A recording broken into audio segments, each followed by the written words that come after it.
All right. So if you're wondering why I don't have, if you are wondering why I do not have my normal overlays and nonsense, it's because since I've been finding it buggy of late, I've decided to take a few, I don't know, take a few days off. So I'm streaming directly into YouTube, and I don't know if there's a way in YouTube to add stuff. So I don't have any stuff. I ain't got no stuff. Maybe I'll figure it out. Maybe I'll get back into the other one, but the other tool that I've been using, but that tool has just been a little bit flaky for me, and part of it, part of my thought process is also a little bit of testing because I felt like I had technical difficulties coming up at a fairly good clip recently, and I'm trying to see a little bit if I stream directly to YouTube and I don't have problems, and then I stream to that other app, which is they're both web-based, browser-based, and I do have problems, then at least if I have to go to the support, I can say, hey, if I go straight to YouTube, I'm fine. When I come into your site, I'm having weirdness. So why are you acting weird? So no Twitch today, no Facebook, just YouTube only. It's been actually, I've had a lot of work, and this was, I'm drinking, what is this? Kind of, at this point, kind of cold black tea for the working man. It's actually been quite busy. And my work, it's really going to be ramping up a lot between now and the holiday. So there's probably going to be some of these just because when I finally kind of broke free of everything, I didn't have something. My throat's going a little bit too.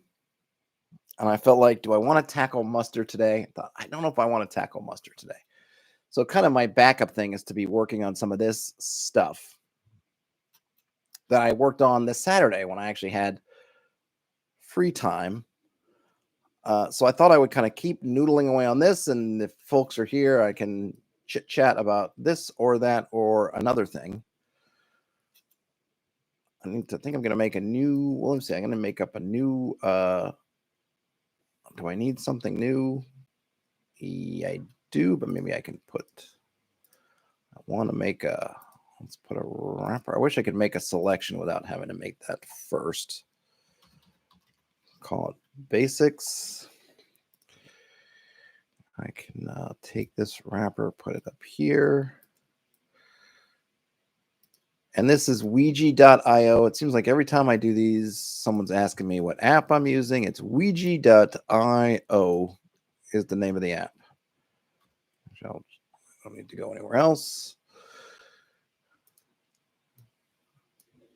All right, so let's see. I'm just going to, what will we call this? Yeah, dice. So this is stuff that I pretty much have established already, but I'm just kind of making it neater. Let me give some colors. Yeah, a nice yellow, if you will. So we're doing, all this stuff is, we're talking a D6 dice pool based on the X in 6 system from old school D&D.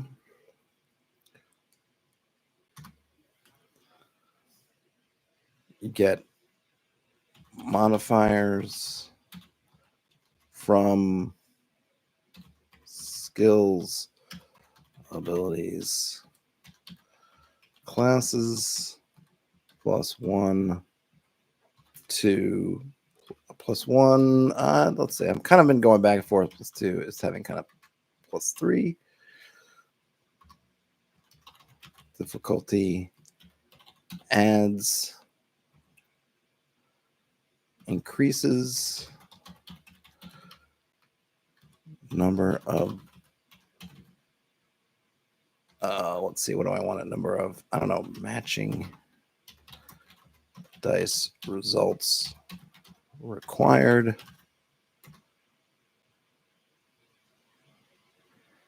Aids, I don't know. tools, aid, etc. Add number of dice rolled, character level adds number of dice rolled.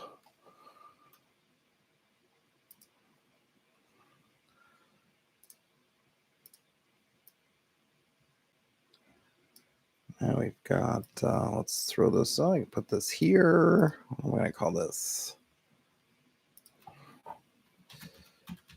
Tasks. Task is an action that requires a roll of dice to adjudicate. Basic task requires one success, one, I say call it matching, one matching die result. Oh yeah, and matching result is occurs if roll of the die, roll of a die plus any modifiers equals 6 or more. All right. A task is an action that requires a roll of dice to adjudicate. A basic task requires one matching die result.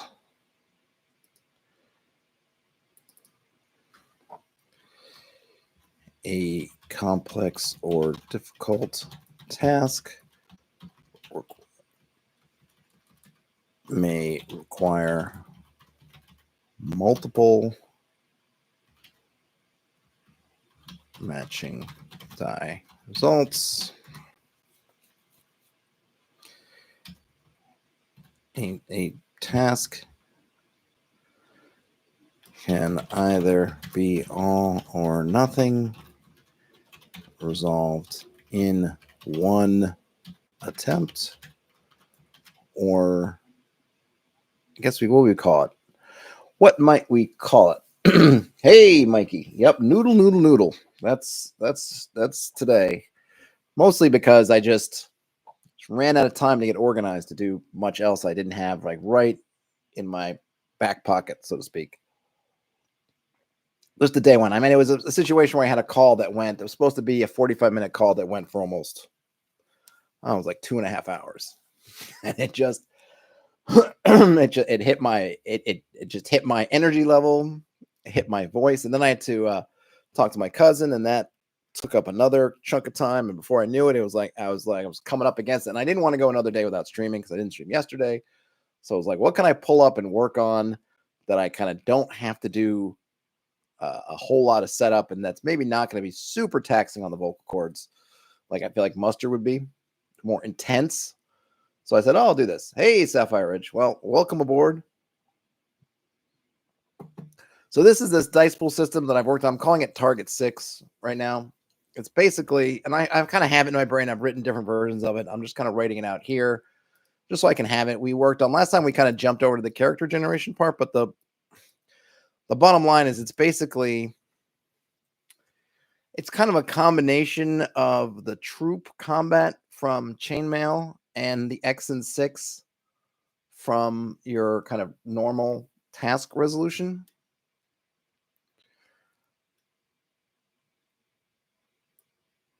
And what that entails is you're rolling a die at its basic. You're rolling at its basic. It's an X and 6 check, except the target's always 6. Because I don't like the back and forth of 1s or 2s sometimes, or like I don't like 1s. I like 1s being failures and 6 being successes. I don't like where sometimes you want a 1 and sometimes you want a 6. I just want, and again, I say again, and as I've mentioned multiple times, I think when you're teaching new people or just whether you can just keep straight, You just want 6. And I think that's something that when people talk about D&D 5th edition being an easy teach as compared to, say, an old school game, I think a big part of it is that regardless of how complicated 5th edition gets, the resolution's always the same. Roll a d20, add something to it, compare to a target number, or the GM will compare it to a target number. So as a player, you're always going to be rolling that d20, and then you can ask your GM, what should I add to it or whatever, and you get to it. And so for me, Frederick, that was yesterday. I said no video today. That was yesterday. You're not looking at the timestamps. That's the one thing with I wish that YouTube. Let me finish my thought. So, and then I'll go on to the kind of the drawbacks of YouTube's community chat feature. So I wanted 6 to be a success. I just want you to count 6s, essentially. I want you to count 6s. I don't want you to be, and I just want to make it easy. So the target's always 6. And then depending on, you want to call it a class thing, it could be an ability thing or a skill thing, you might get a +1 to a +3 to that roll. So the best you could get, setting magic kind of stuff aside, would be you would succeed on a 3 out of 6. Right? Because you 3, if you add 3, you get 6, you'd succeed. But you always just have to do that kind of simple math. Frederick's, yeah, +1 on a d6 is about a +1 on a d6 is equivalent more or less to +3 on a 20-sided die. So when you get to having +3 in something, it's like having a +15, basically. Wait, was that right? Wait, if you have a plus, it's basically like a plus. No, it's like a +9, I should say. So it's about, if you're looking at a 20-sided die, it's about 3 pips. It's actually a little bit more. So probably if you're going to add together all the fractions, because it's 16 something, not 15. You probably do the math, but once you get up, a +3 would probably be something like a +10, maybe +11. Yeah, it's 16 point. It's not. It's 16. Yeah, it's 16.6666666 to infinity. All right, so then you get 33.333333 whatever, and then you get 50%, and then onward. So adding in the +666 is whatever. You can figure it out. So it's maybe you can call it like a +10 or +11. But that's at the end of the scale. Or no, sorry. I mean, it's not really the end of the scale. So it depends. But yeah, 16.67. Yeah, it's 0.6. It's rounded. It's 0.6 to infinity, and of course you end up rounding the last 6 to 7, so you end up. But it's actually 0.666666666 whatever. But it's not important. The important part is if you're comparing it to a d20, it's a little bit more than each side of a d20 is 5%. So 3 times 5, 15. It's a little bit more than three faces of a d20. In actual gameplay, Frederick says it feels more like 25%. I mean, modifiers, both positive and negative, are definitely going to take on larger import. It feels like in the game when they're coming up at huge moments, for sure. For sure.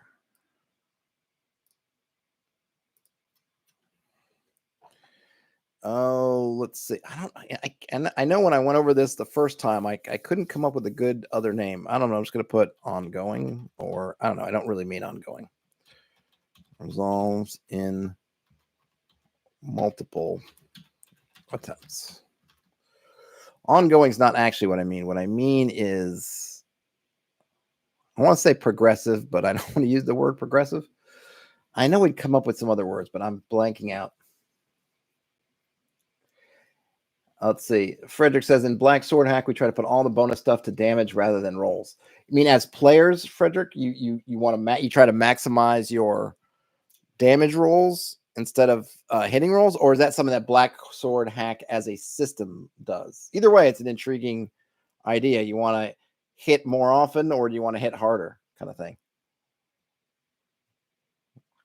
And it's and I still haven't read Black Sword Hack, but it seems like a cool concept if it is a player thing where you can. I mean, it's not that it hasn't been done before, because that's kind of the barbarian versus fighter thing is, are you want to hit more consistently or do you want to hit harder, right? And the barbarians kind of, I'm going to be more wild, but I'm going to hit harder. And the fighters, I'm going to be workmanlike and just try to get those thwacks in. See, Frederick said the rules suggest it for shields for enemies to give them +3 HP. Interesting. Yeah, that's something that, where was it? What were we looking at? Oh yeah, it was MCDM RPG, where they basically just turn armor into extra hit points, which is it's not dissimilar to what I'm doing, to what I'm actually doing, which is kind of interesting, though I'm not. So the idea with this system is I was going to kind of ditch hit points and go back to just your hit dice, essentially. So if you're a 1 HD critter, you can get hit once before you're essentially at least threatened to be knocked out. And armor would add what I think I call it resistance. So if you're wearing heavy armor, let's say heavy armor gives you 3 resistance, and you have 1 hit die on top of it, to get knocked out, someone needs to hit you 4. But what happens is armor doesn't last. So in classic OD&D combat, or I guess chainmail combat, if you're running with the troop combat system, if you have 4 hit dice, if something hits you takes out 3 of your hit dice in one round, the next round you're back to 4 hit dice. It's an all or nothing kind of deal with your hit dice. Either you get thwacked all the way to 0 or you don't. And if you don't, you're back at it, right? So in this case, if you had, so in this idea for armor would be that, so you're a single hit die creature, you're wearing heavy armor, or you have heavy scaly skin, whatever it is. So now you have 4, but that armor, once you thwack out that armor, it's gone. It's like the armor degrades you somewhat. And right now I'm thinking about it. It's just, it's gone. Like, 'cause I was thinking of different things. Like, what would be cool if it happened over multiple rounds? Like, oh, your heavy armor is 3 in the first time, then it gets thwacked down, then it's 2, then it's 1. And I could still do that. It seems kind of interesting. I like the idea that it degrades. I like that it kind of gives you a little bit of a time limit. It's like a little bit of a counter, because once that armor whacks down, it's like you're exposed. Now, if you're a high level fighter, because remember, fighters specifically in this kind of system would have hit dice equal to their level. So if you're an 8th level fighter, you've got 8 hit dice. So even if you're wearing heavy armor 3, they still got to take you 8 thwacks in one round. The armor becomes less and less important as you go up levels, as a fighter at least, which I also kind of like.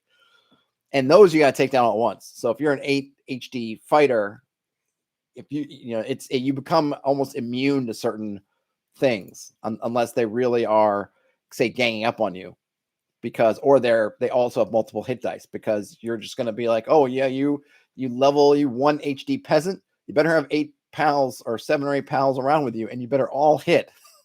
Otherwise, I'm just going to murderize you. And I like that. I do like that.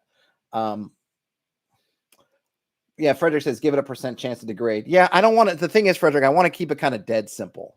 That's kind of one of my, called a design goal. I want to keep it dead simple. So I think I might just blow up the numbers a little bit and say, okay, you get 6 instead of 3. Oh, is there an MCDM?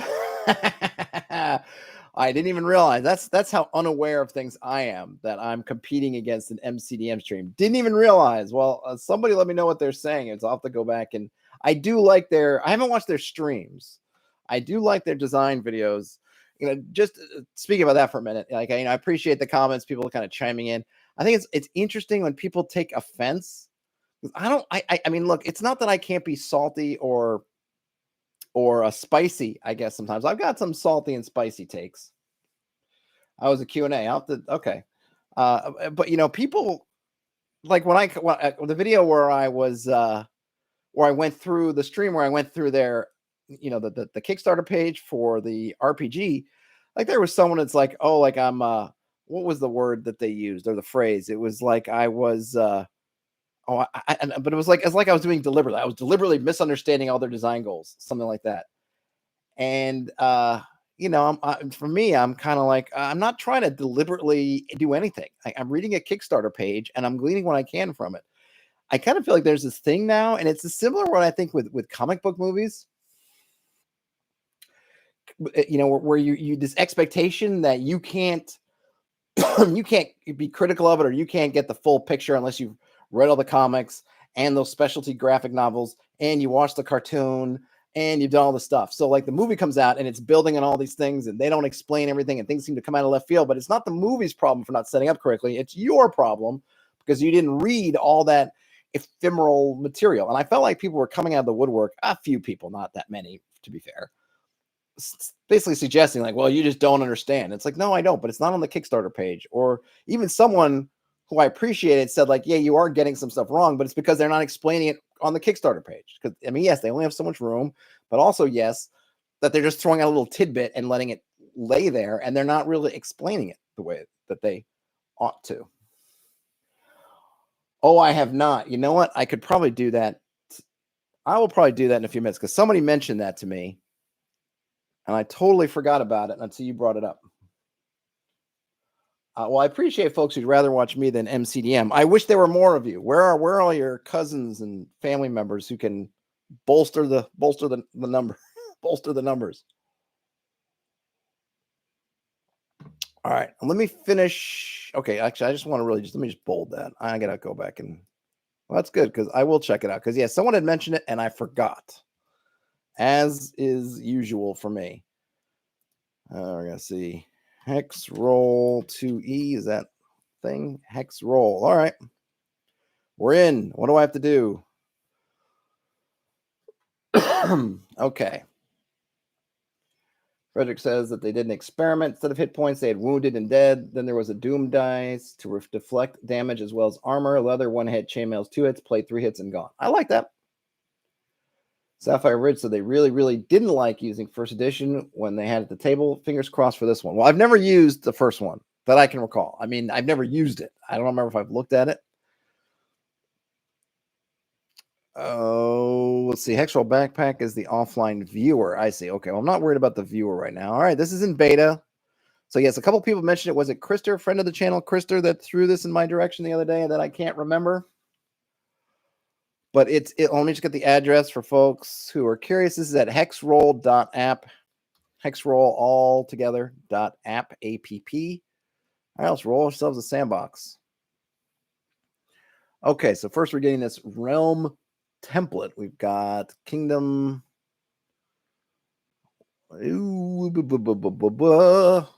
So people who are familiar with 1E or 2E Hexroll, what are the differences between these? What's lands?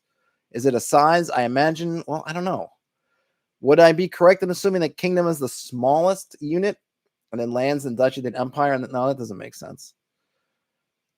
What is the? Yeah, is it? I can't tell. What's the smallest one? Islands the smallest, and then what? I'm going to do lands because I want maybe multiple kingdoms. I'm going to do lands. Sapphire Ridge. To heck with the kingdom. I do lands. I see it's 6 between 6 and 12 regions. That actually seems like a lot. I'm going to lower these down.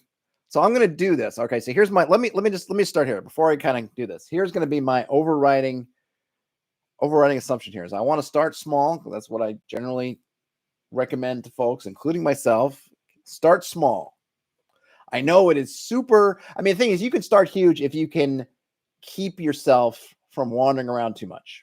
Like I'll generate a whole thing in Hex and Worldographer, and then I'll zoom in on a little area, and that little area will be my area. Because it is kind of nice. I will admit, it's nice to know that when you're on the edge of your little area that you've already got pre-generated a bunch more area you can play with. But I know for a lot of folks, it becomes that thing of that completionist aspect of I need to fill out everything that I've generated. And that's when it becomes a big problem. So I'm going to keep it kind of small. So 6 to 12 seems too much. I'm going to go, well, 6, I'm going to go 4 to 8. I feel like 4 to 8, and I don't know how big a region is. So I'm not exactly sure what a region is. What is PX? Is that percent? No, that can't be right.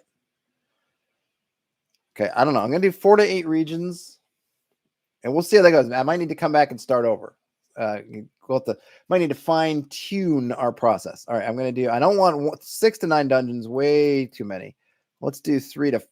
I think 5 is probably. I don't know how much work they're going to do to personalize these. So maybe it's a situation where they're going to create everything so that I could create as many dungeons as I want. But for this area, I'm going to say 3 to 5. Dungeon types probability, caves, temple, tomb. They're all 1. I don't know what that means. I guess equal chance of each. So we have 3. Yeah, I don't know what these PXs mean. I guess that's percent, but I'm not sure what the numbers mean. Yeah, equal chance of each. I get that one. But then for the landscape bits, no, I can't imagine that's no chance of woods, no chance of those hills. Are those hills? That I'm not sure. I don't know what it means in terms of these probabilities up here. But I guess we'll just keep going, and we might have to come back and tweak it out. Okay, so we got really 0. Okay, well, all right, let me tweak these out. So I don't want 0 chance of I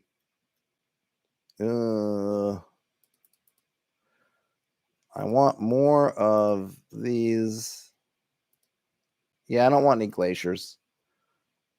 Maybe forests. Yeah, hill. Are these normal hills? I can't tell. Are these supposed to be hills? Somebody let me know. Hills or dunes? Is this desert? Or is this hills? Do we not have grass? Is there no grasslands, no plains? This is where I would appreciate it maybe for Hex Roll 2.1. Just to have some hover over or just write in here what they are. Okay, so first one is hills. Second one is desert. That I'm guessing is jungle. This I'm guessing is swamps. And I'm not going to worry about glaciers. All right. Okay. I wonder if I want to increase these like that. All right, we'll play around with these. I don't know what these greater than equal, lesser than equal things are. So we'll just have to see what we get to. Generate between let's see. I don't know. Gosh, I don't know. We're gonna be there's a lot here that I don't know what they mean. I want 3 to 6 3 to 6 ins. I don't know how many hexes we're actually generating. Does it seem like too much? I'm gonna go 3 to 6. I don't know. Settlement types. I want cities 1, towns 2, villages 4. How's that? Number of inns not in settlements. I'm gonna say 1 to 3. You don't need that many. Number of factions. I think I want 3 to 6. I want it to be about the same as my settlements. Cult, militias, syndicates. Syndicates? What is a syndicate? And okay, there's a treasure factor. Okay. I mean, I know what a syndicate is, the word means, but in a fantasy game, what is a syndicate supposed to be? Is that a guild? And I wouldn't think of factions, militias as a faction. I'll think, I don't know. Well, let's see what we get. We're going to see what we get. Guilds. Okay. Hey, Death Cap Stories. Yeah, we're just getting into it. There is, I think, so keep in mind, everybody who's watching this, folks who are super fans of Hexroll, if you see me struggling, don't at me with something like, oh, you're being intentionally stupid. No, I'm not. I'm just taking what it gives me, okay, and trying to figure out what it means as someone who's never used this tool before. So forgive me if I can't tell which one they mean as, say, Rocky Hill and what's a dune or whatever, because they don't give me labels, so I'm forced to look at the image and guess. I don't find these PX things very intuitive. I think I could use a little help question mark thing to tell me, but it's free and it's online. And it seems really cool, but just so we know. All right.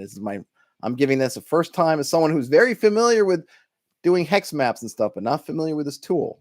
And, don't at me with doing something horrible. All right. So here we go. We get the Lands of Isidore. All right. I think this is reasonable. Well, somewhat reasonable. So we have Spiderweb Fields, Stargazer Timberlands, the Firefly Timberlands, the Dragonclaw Meadows. So maybe those are okay. So that's definitely desert. but they call these fields when it like all right, this river, I don't know. Well, I mean, not that it can't do that, but we clearly have some elevation. We must have. It's interesting that we don't see anything, but there must be some. I imagine there's got to be some elevation. Maybe we can clean these up. Sapphire says, I always appreciate boomer support systems in all my online services. Well, you know, there's that too. But I do like how you go from like the simple at its distance, zoomed out, to kind of big, and looks like we've got a dungeon. Ooh, I like this. Excuse me. All right, we have the lair of the unholy skeletons. It's giant iron shrapnels. Sharpnels. What's a sharpnel? Somebody tell me, is that an actual word or is that a misspelling? It sounds like it could be a word. Nope. Nope, it is not a word. Well, it's not coming up. I guess it's supposed to be shrapnel. Shrapnel, not sharpnel. Yeah, the dungeon zooming in is very cool.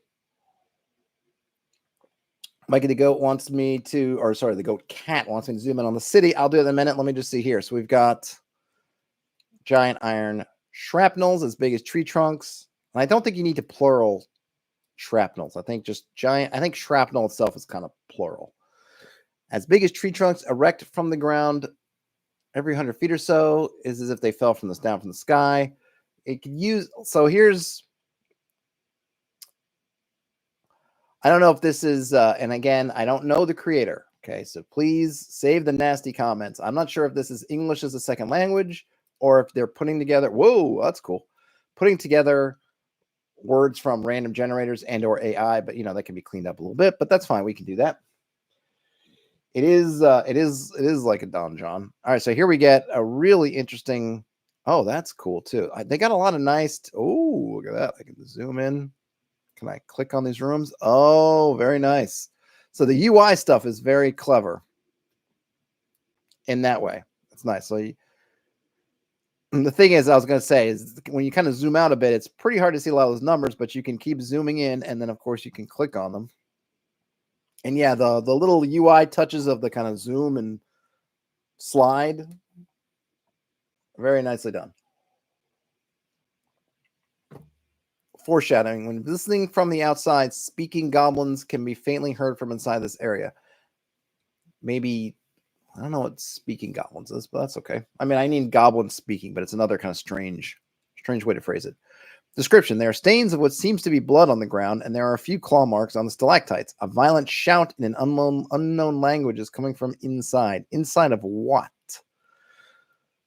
One thing I will say, they don't. So here's a little piece of UI. Ooh, excuse me. Another one to put on the list. Makers of Hex Roll. Highlight the room number or have it be over here.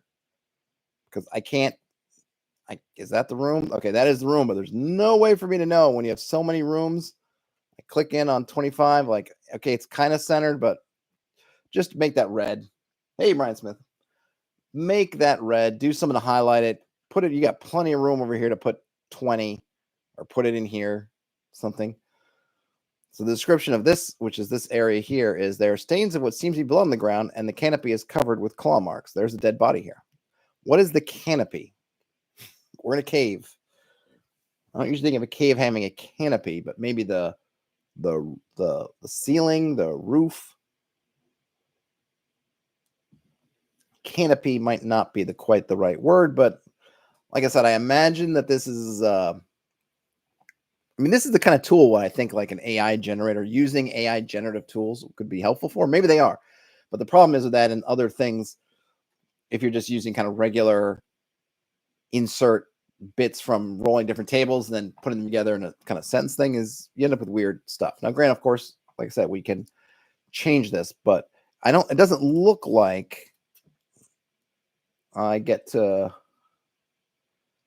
Can I re-roll this? Edit this page. Oh, let's see this. So the treasure is lying on the floor is a dust-covered human skeleton. Searching it will uncover 30 gold pieces, 3 gems worth 1,500 GP. On thieves' tools that are unfortunately unusable, a club that's also unusable, and a small hammer that's also unusable. And there are nice little touch, garlic leftovers. So here's where I want this stuff to pay off. It probably doesn't, but I want this to pay off in there being like a vampire, or was it vampires or werewolves? I hate garlic. I think it's vampires. I want there to be a vampire around here because what is the garlic doing? Why did this number get shoved into the corner?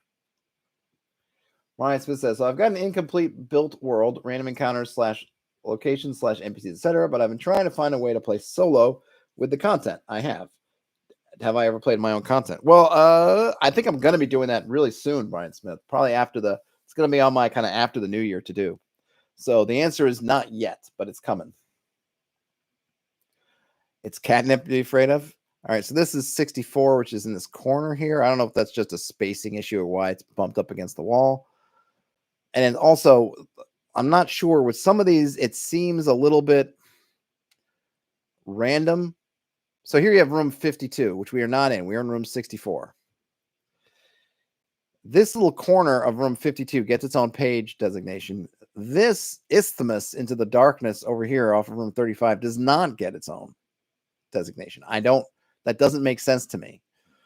I'm not sure. Like over here, this area of room 41, why does, if this little corner gets a whole room, is basically divided into a sub room, I guess. What about here where it seems much more obvious that there's a sub room? But I don't know. But anyway, let's see. So, and this is kind of weird. Okay, so here I love the foreshadowing. I'm just gonna say I like it. I like to be able to kind of look ahead and say, okay, they're in this hallway or they're in a tunnel or whatever, and like I can look ahead to this next area and see this foreshadowing. It's like, okay, they're moving towards this area. Here's some foreshadowing. That's great. I love it. But it doesn't make any sense when you're already in the room. If I'm standing, my party is, where would this foreshadowing take place? And then you already have room 52. I guess 52 doesn't have foreshadowing. So I suppose if you're in 52, even though looking at this map, assuming these are 5-foot squares and these are 10, you're if I'm standing here, like where does room 64 start? So where I should do the foreshadowing? It's just a little strange. And granted, these are all fixable things. I am nitpicking. Absolutely. Am I nitpicking? Yes. Ian says they missed the isthmus. Exactly. Ooh, you got 7 yellow molds. Is there such a thing as 7 yellow molds? Is a yellow mold just where you just touch it and it explodes? Do you need to have 7? But it's probably just a number generator. But yellow mold's nasty, so beware the yellow mold. All right, that's cool. So now what happens? Oh, wait, I wanted to edit. So if I want to come and edit here, what does this do? Oh, I can change it. Oh, nice. The flowstone. What is flowstone? Does anyone know what flowstone is? Dave says yellow molds off gas, a poison sport turns you into zombies. Yeah, I don't know if it turns you into zombies or into more yellow mold, but yeah, basically. Yeah, you touch it and the stuff just poofs in your face. It's nasty because it's pretty darn deadly. What is flowstone? Is that a fantasyism? No, it is something. Hold on, let me see. So flowstones are sheet-like deposits of calcite or other carbonate minerals formed where water flows down the walls or along the floors of a cave. So there you go. Today I learned those things are called flowstones. See ya, Mikey. I'll check back. I will check out a city. Be rest assured. So just check the replay of the stream later, and I will have checked on a city. Yep, Sapphire Ridge says yellow mold looks like gold and is Savor's death and other older editions. Yes. All right, so I can change that. If I wanted to say a flowstone. A flowstone. Let's see. Well, I don't know. What would I call it? What would they? I just had it out there. Flowstone. It's like these big sheet-like deposits. So having it on the ground doesn't really make sense. It's kind of like a stalactite, or so I should say, yeah, stalactite, in that it's from a high area and it's like that kind of dripping down. But it's as opposed to one. If a stalactite is one thing, this is many. So it wouldn't be on the ground. But you might say a flow stone, I don't know, dripping from the ceiling to the ground, shimmers through the darkness. There are some claw marks on the stalagmites. Well, I don't know if they mean so it would be a stalactite if it's part of the flowstone. Like that. Lying on the floor is a dust-covered skeleton of a dust-colored skeleton. I would say the dust-covered skeleton of an orc. Searching it will uncover 40 GPs, whatever. Ooh, adventurer's boots. What are adventurer boots? Brightly colored leaves litter the area. These are really nice details, but what does it mean? All right, so now how do I... Okay, good, cool.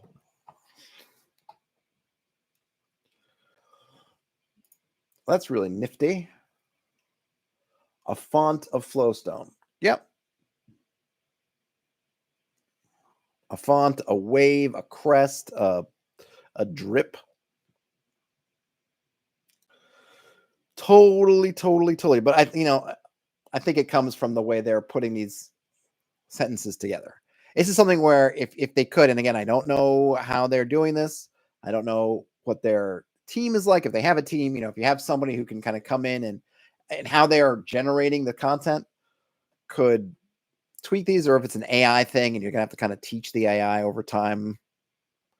I mean, I would certainly hope that if users are making corrections like this gets fed back into the, again, let's just assume it's an AI generator or an AI thing back there, that it's then feeding these back into the machine learning so that it can correct stuff. So we kind of, as time goes on, you get less and less, at least the more obvious kind of typo grammatical stuff. So I want to zoom out. Oh, look at that. That's really nifty. So, okay, that's just some ocean. Thank you. Don't need it. All right, where should we go? So someone wanted to go to a city. That's a cave. We got what is that? The Fireborn, in the depths of the Fireborn jungle. Is that a village? Re-roll this hex to generate its content. What about that? Is that not? What are you? All right, so it's giving me a symbol. Am I not wrong? Is that not a symbol? Oh, there it is. Okay. Just took a minute.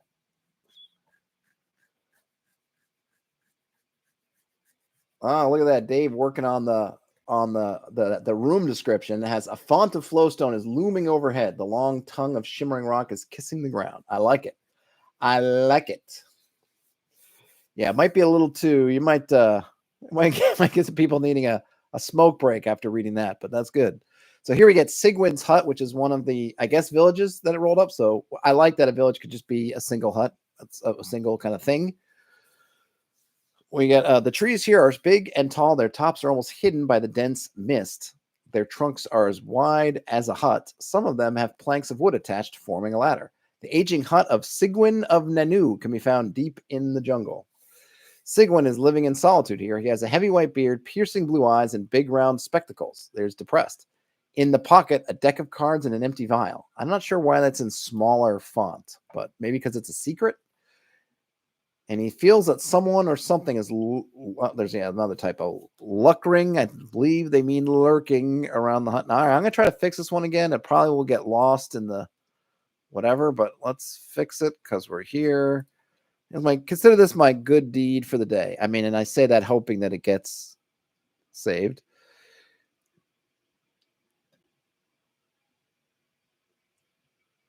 The aging hut of Singwin is kind of deep in the jungle. Well, yeah, we're in the jungle, so it's deep in the jungle. I guess I almost feel like this sentence and these sentences should be swapped. The first sentence is found deep in. I feel like saying in the jungle when you're in the jungle is kind of a weird thing. Maybe some more specificity would be nice. Yeah, if I wanted to update it, fix it. Nobody out. Yeah, out Sigwin's the hut. Yeah, nice.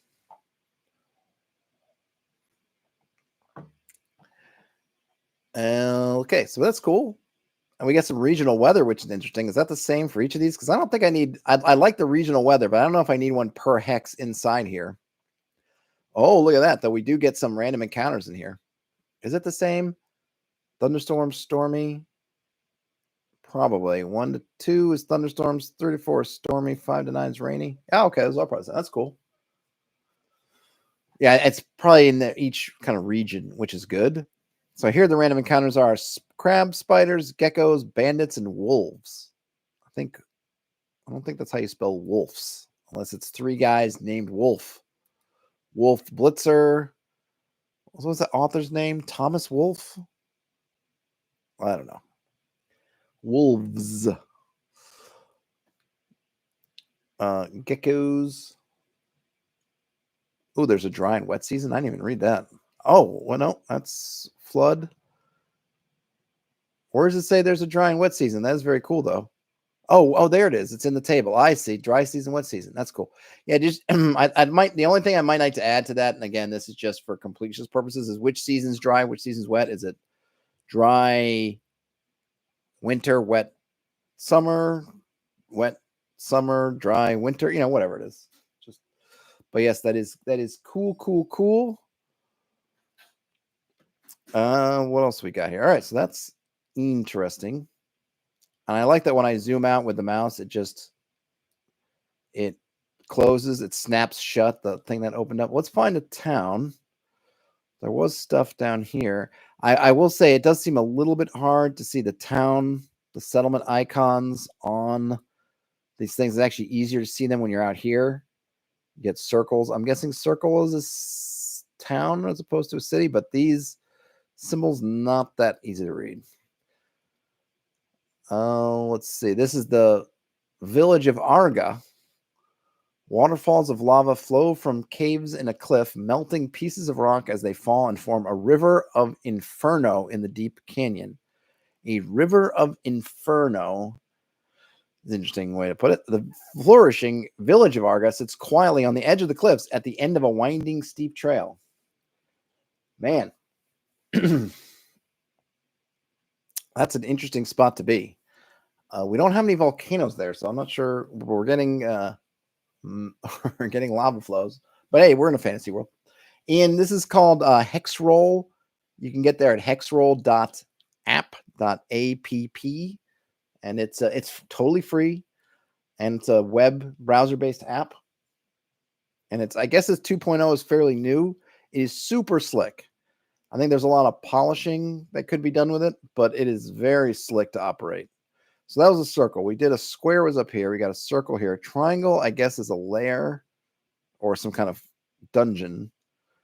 I promised Mikey the goat cat a city, and I've got one here in the Dragon Claw Meadows. This one just works a lot better.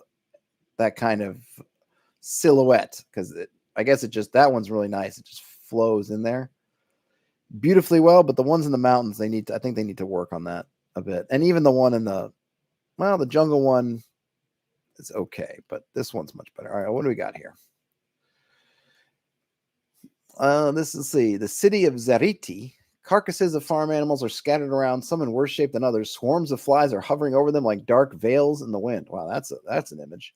The city of Zariti stands boldly behind guarded walls atop a rocky hill. Zariti is ruled by the cherished and just Mayor Kalin Akleberta and is known for its odd laws and regulations. It's interesting in some of these things where we get a whole bunch of information and then other things where we don't. Like in the city, I'd like to know more, but we don't get it. But we got a whole bunch about the one guy with the hut. It's just kind of interesting. Do we zoom in more? Do we get... Oh, but no, look at that. This looks like a Wadaboo. Man, you see, I spoke too soon. Never you mind. All right, but we got a whole bunch of red dots. Let's poke on some red dots. See what they are. Oh, we got a glass blower. Giselda Digby. She has wild green eyes, heavy makeup, and a golden tooth. She's worried. In the pocket. So I guess they're putting secrets in small text, where I'd kind of just prefer just come up with an icon that's secret. Or a pocket, because it seems like it's in pockets or something else. I don't know if the small... I mean, the small text does kind of set it off a little bit, but I don't know. Just give me an icon. There is a house north and to the east a bit from the city. Yeah, I'll check that one in too. So she's looking for someone to deliver a mysterious casket. Jeez. Casket delivery service to Sighilda Belladonna in Zeriti. All right, well, we're in Zeriti. Okay. She will give you 600 gold pieces if you do it. What is this outbuilding? Music, museum, an herbalist. Interesting, they're outside the gates. Where do we get in this place? It looks like, okay, so it looks like we got some gates down here. No, well, maybe. Where do we get in? It's got to be these areas. It's got to be these. Okay, here, wait, no, maybe it's here. Yeah, okay, this looks like the main dragon. It's noticing that they didn't put any kind of road in here. Dave says, that sounds like a lot of gold for delivery. Yeah, but you don't know what's in that casket or what they're going to put in that casket. So there might be really good reasons why they're getting a lot of money. And he says, delivering a casket to your enemies is a hell of a power play. Oh, yes, indeed. And the general goods, member of the Dark Cloaks. Decorated sword is lost or so claimed. Secret, this is actually a sword +2. And it's certainly somewhere in the lair of unholy skeletons. Ooh, we saw that. And you get a reward of 400 gold pieces. Oh, I like that they give you an inventory and a price. So you can't necessarily get everything, but you can get oil, a lantern, some holy water, a lens, and a tinderbox or a backpack. Let's read about the Dark Cloaks. The Dark Cloaks Syndicate. So it's basically, I see, a non-religious group. Dark Cloaks Syndicate are conspiring to abduct and smuggle NPCs to slave traders. Don't say NPCs, people. Yes, most of those people, 99% of those people are going to be NPCs, but you never know. They might try to capture a PC and do it. Just say people. The Syndicate's usually gathering venue is the Wizard's Mace Tavern in Zariti. Oh, and we can click on that. Very nice. The Syndicate leader is Gendrada of Fercenta, a level 9 thief. They have cold, dark eyes, short brown ponytail, and a missing tooth. I guess I don't know. They put these in parentheses. Does it mean that she's ashamed or she's ashamed of the missing tooth? Or is the missing tooth ashamed? I'm not quite sure. And she's got 3 copper and 5 silver. Man, for being the head of a syndicate, you can't even manage more than 3 copper and 5 silver in your pocket? Come on now. Gendrada, you're clearly not doing that well. Name. All right, so what I like is we get both the leader with a stat block, and we also get the members, including Savius Mandalgaria, Arcturus of Sal Nirvana. And I like that they put, see, not all of them are from Zeriti, which is the town we're in. Adrahar Bernhilda, Aldiva of Elal, Lyrian Altadonna, Randor Waldehilda, Gontard of Devilville, Petizia Abundance. Yes, Petizia Abundance. Dodius Haemengard, Dagwin Altafrons, Aclahard Mariner, and Palimia Bonissima. All right. And then they have they have members I like and the collaborators. And nice, you know what would be nice to have here? Since you have members and collaborators, is very cool. Give me some enemies. Who stands against the Dark Cloaks? Their collaborators are Precious of Inara. That's a great name. Niriel Brightstan, Macarius of Ithamar, and Venoto Clifford. Venoto Clifford. At your service. And then presumably I can keep zooming out. So another thing that would be nice. Well, what's this on here? Okay, map toggle. Toggle labels. Toggle map colors. So, switch VTT on is nice. Okay, so that gets rid of the colors. What does that do? Doesn't seem to do anything at the moment. Package and download. Okay, cool. And then we can zoom out, and then we get this. Very nice. And then there's a trail. There's a giant hawk. The pale bolt flower grows here, and there's a 2 in 6 chance of finding it when searching. A giant hawk is sleeping on the terraced hills. There's a 2 in 6 chance of encountering it. I wouldn't say, well, I mean, I guess it could be sleeping, but I might just be more generic with the terminology. It lives here. It's where its home range is, so to speak. Its nest, and then you can just determine if it's sleeping or not. I mean, they already give you the math to determine it. We got another town here. The village of Devilia. Dozens of giant dead tree trunks are laying on the ground here, covered with moss and undergrowth. Some of them seem to have a face with a frozen expression of agony. Jeez. The bustling village of Devilia sits quietly where the woods meet a tall mountainside. Okay, or a tall mountain. Question here, my man. Where's the mountain? Where is the mountain? I don't see it. I think if there's a tall mountain, that would probably rate being on the map. One might think. So you might want to tweak that. Or just give me a mountain. The mountain moved. The mountains are all down here. Well, so what are we thinking here? I mean, one, it's cool. Look, it's free. It's in beta. I get it. I'm having a little bit, I'm nitpicking it a bit. There's certainly things that it can work on. I think they probably will. I'm sure. There's a lot here to like. And it seems like you can edit everything. I'd like to, I think for me, it would be, I'd want to know a little bit about how I can, when you're downloading or packaging and downloading these, what format is it in? Is it something I'm going to be able to open? I don't expect to be able to, get all the interactivity that I'm getting right here. But is it in, are all the files in something that's kind of nice, like Markdown that I can use? Is it in a proprietary format that only will open in the reader? What is the dealio with that? I'd like to know. I'll maybe another time I'll go look at it, or look at it offline.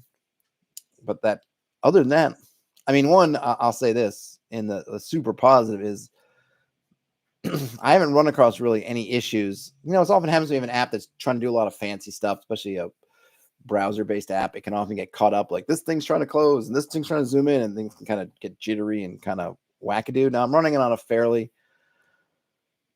good computer, so I don't know if I was running it on my old laptop that's sitting beside me, if the laptop would struggle a lot more with this. So your miles may vary in terms of browser performance, but man, it's smooth. Everything seems to work. I'm kind of curious about this river area. Do we have anything about this river? The wind is gentle and the sand is soft and warm. Large canopy desert trees provide enough shadow. Canopy desert trees? What?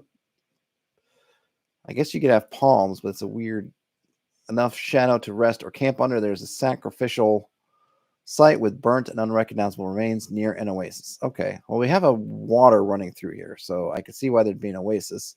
We do get some nice encounters. We get the regional weather. I think if I was going to say, like, what are some things? So I guess I'll look at, here would be my wish list for, I guess, Hexroll 2.1. Add some functionality, add some kind of helper text and something to help people when you're doing the initial generation. That would be nice.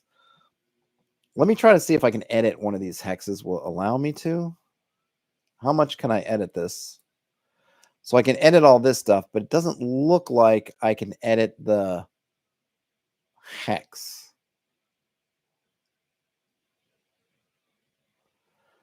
Because if there's one thing I might say, okay, it doesn't make a whole lot of sense. Now, granted, you can always make sense of it, and it's fantasy, so I get it, but I think I would have had something, I like to think of, like, if the desert's running right up against this jungle needs a lot of water, deserts don't have any water.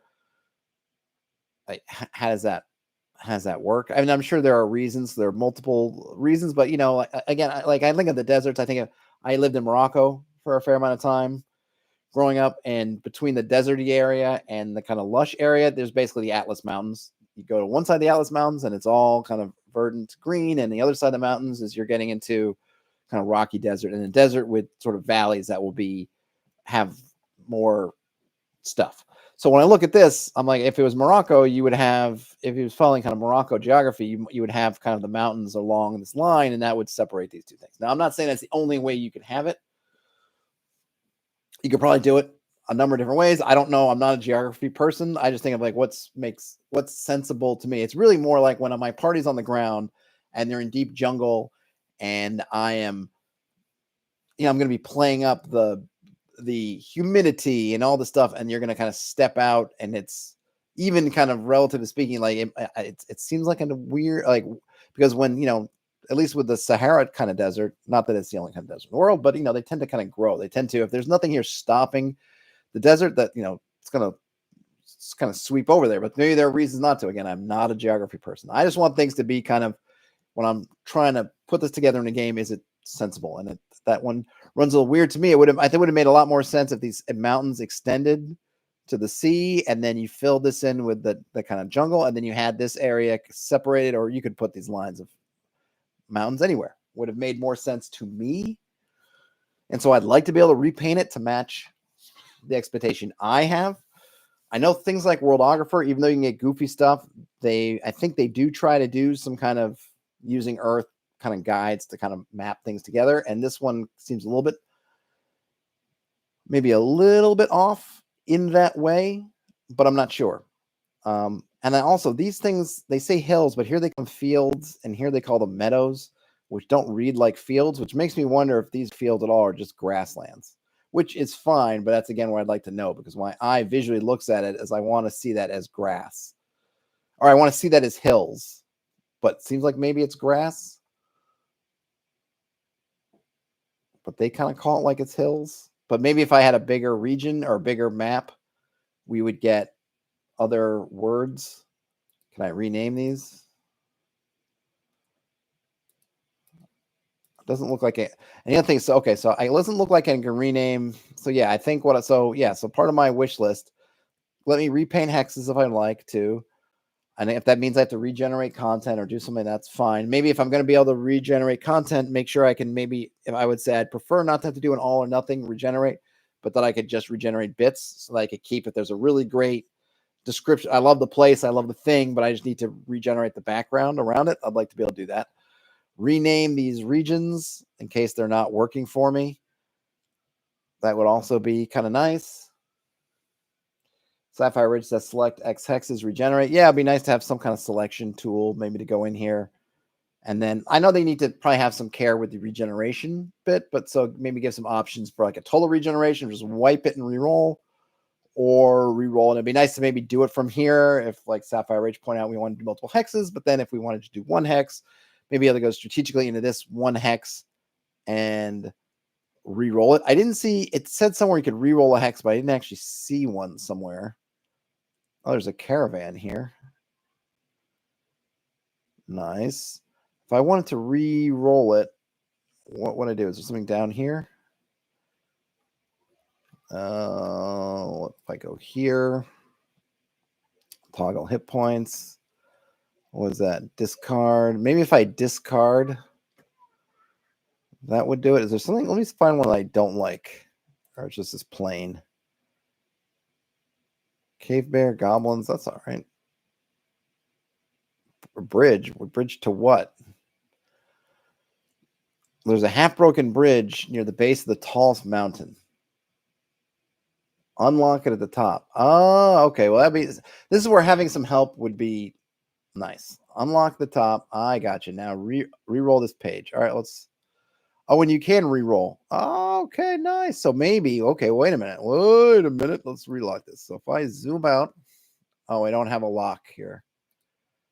Okay, what happens if I go here? Let's say, what's this one here? I kind of like this one, but I don't love the large canopy desert trees.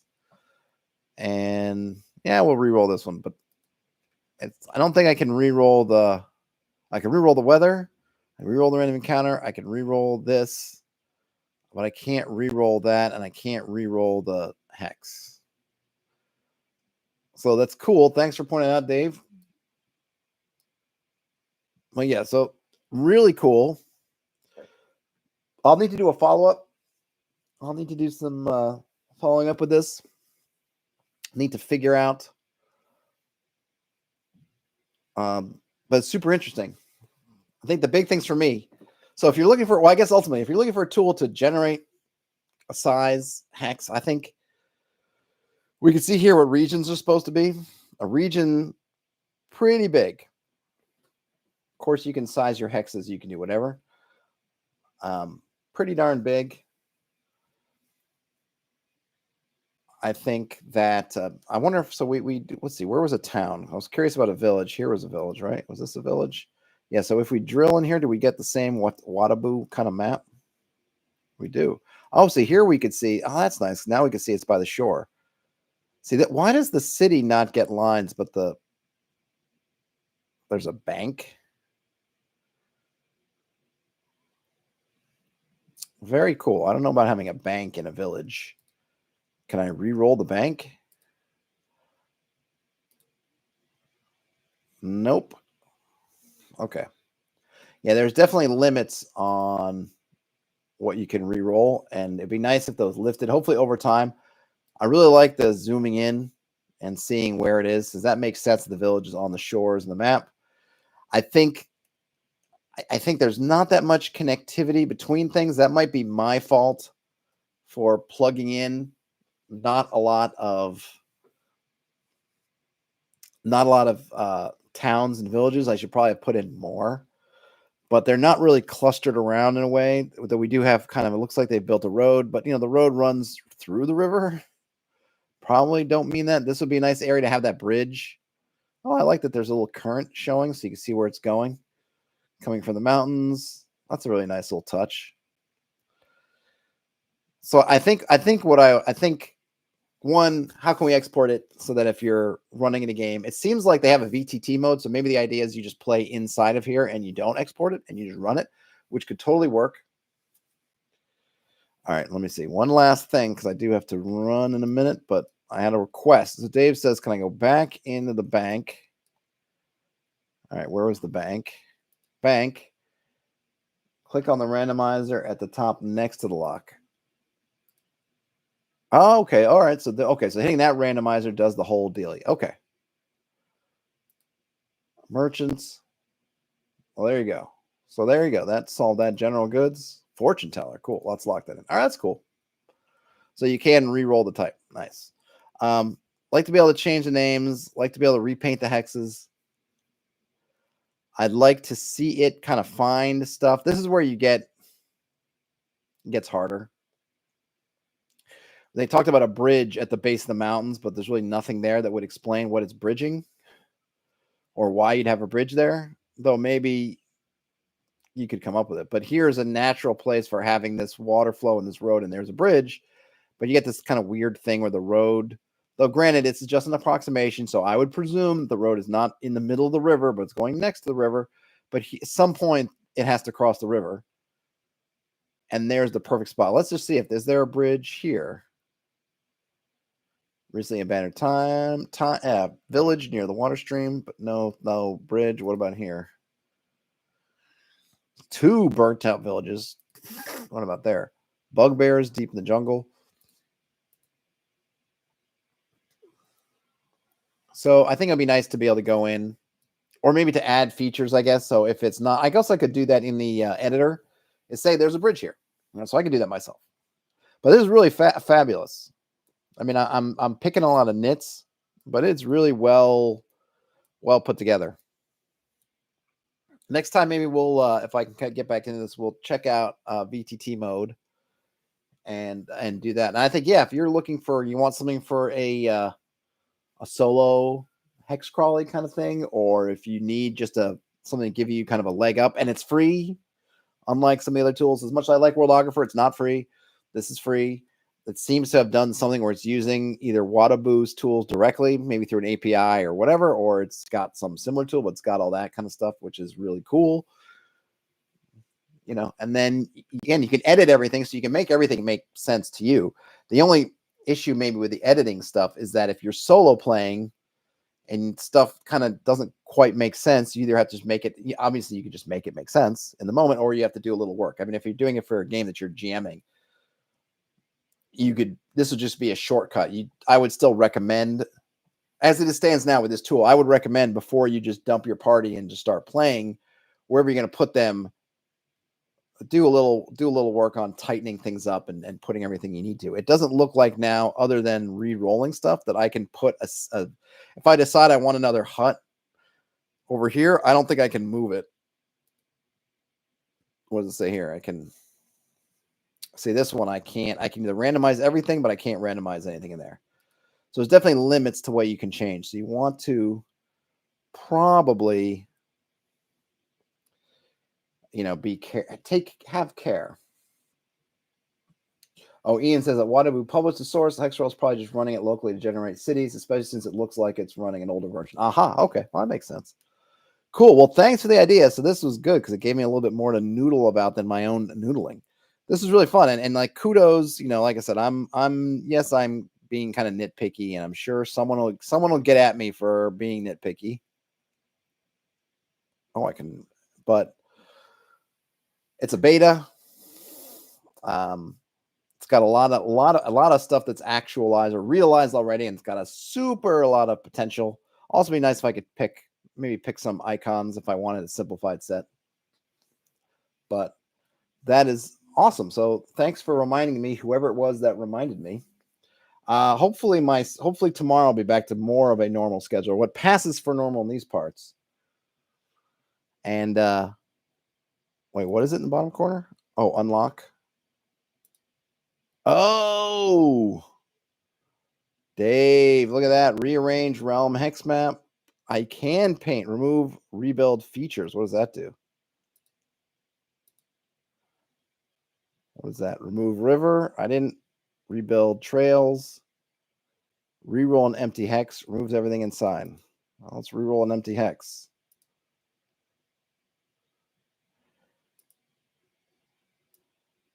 Some of these don't seem to do anything, though, but it gives me hope. It gives me hope that we'll be able to do something. Cool. There are a lot more options. Are there? Or is this plus? Oh, no, that was the new one. But it's not giving me any feedback. Or does it think I'm over there? Hold on a minute. What is it? No. Wait, let's all right, let's pick that hex. I open this up. Roll a new dungeon, roll a new settlement. Okay.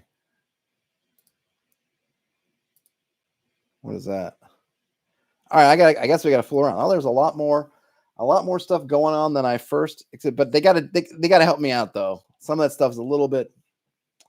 I think ultimately what it needs is a little helper. It needs a help thing. Give me a walkthrough, give me something, throw some stuff on here to make it a little bit easier. But cool. So it seems like there's even a lot more possibilities than I initially thought. So look at that. But it's in beta, so I expect there to be some weirdness. I didn't really uncover any weirdness other than limitations that may or not even exist because I wasn't seeing how to unlock them. But I'm sure there's going to be some oddities. It is in beta. But yeah, super cool. Thanks for correcting me, Dave, before I left off and people got the impression that there was some limit on the app that wasn't there. If you end up fooling around with it more, Dave, drop in the forums or something what you came up with, and let me know if you're able to export stuff, how you can export stuff. But that'll be for the next time. Until then, I must leave you all. But have a great rest of your day, night, whenever you end up watching or listening to this. Game on, and I'll talk to you later. Bye now.